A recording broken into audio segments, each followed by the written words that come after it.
Ledger Recover Fiasco exposes gap between blockchain ideals and technical reality. After a video went viral of what appears to be a hardware wallet getting smashed with a hammer and then blowtorched into a charred mass, Ledger and all of the crypto industry got a searing reminder on the importance of managing expectations. Blockchain industry executives often say they idealize decentralization, self-sovereignty, and trustlessness, espousing a vision for a future internet and financial ecosystem free of rent-seeking intermediaries and unreliable middlemen. But time and time again, major blockchain companies and projects come up short, with users surprised and angry to realize that they unknowingly place their trust in shoddy code, centralized entities, or security-challenged hardware. This article is featured in the latest issue of The Protocol, our weekly newsletter exploring the tech behind crypto, one block at a time. Sign up here to get it in your inbox every Wednesday. The latest example comes from Ledger, the Paris-based crypto hardware wallet company, which, following a public relations firestorm last week, announced Tuesday that it would delay plans to release a controversial new wallet recovery feature called Ledger Recover. When it revealed the proposed feature last week, Ledger inadvertently drew attention to the fact that the company could theoretically move wallet seed phrases off device via user-approved firmware upgrades. Previously, the company left some users with the impression that its devices were engineered to avoid this specific scenario.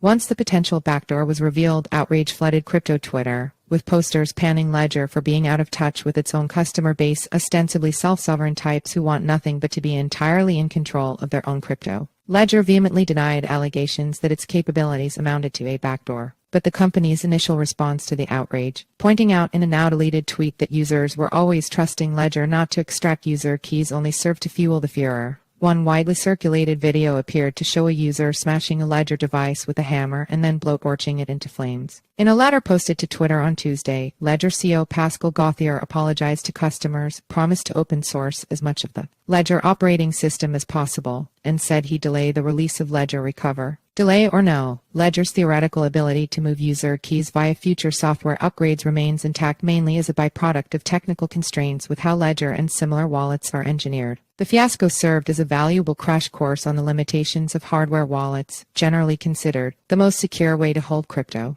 It was also a reminder that the current state of crypto technology doesn't always match up with the industry's ideals, and a lesson on the importance of carefully managing expectations. Ledger's PR meltdown. Ledger's primary error in the lead-up to last week may have been in its marketing, which frequently leaned into crypto's trustless ethos. The messaging was appealing to hardcore crypto users, but it left an impression of Ledger's technical capabilities which was out of pace with reality. Ledger's co-founder and former CEO, Eric Larcheverk, argued on Reddit that last week's meltdown represented a total PR failure, but absolutely not a technical one. Larcheverk, who is a Ledger shareholder but no longer works at the company, wrote that as the company's user base grew, so did a misperception fueled largely by Ledger itself that Ledger's wallets require zero trust on the part of their users. People started to think Ledger was a trustless solution, which is not the case, he wrote. Some amount of trust must be placed into Ledger to use their product. Developers might have understood the nuance, but users didn't. Larcheverk linked to an explanation of what happened from Reddit user CM Pleager.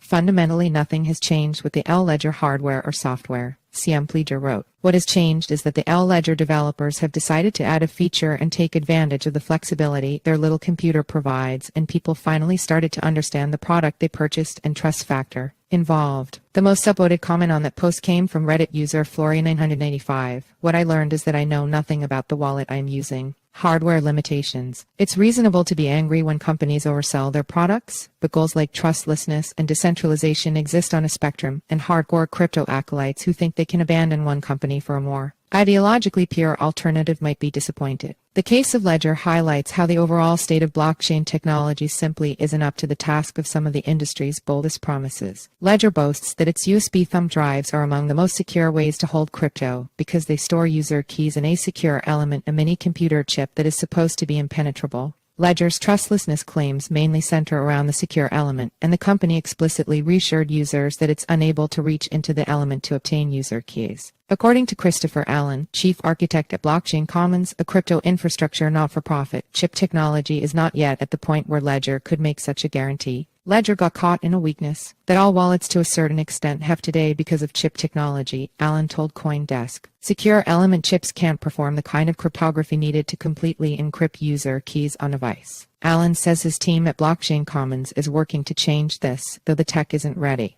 There's really nothing wrong, necessarily, with Ledger, argued Allen. They inadvertently exposed an architectural weakness that is all over the place.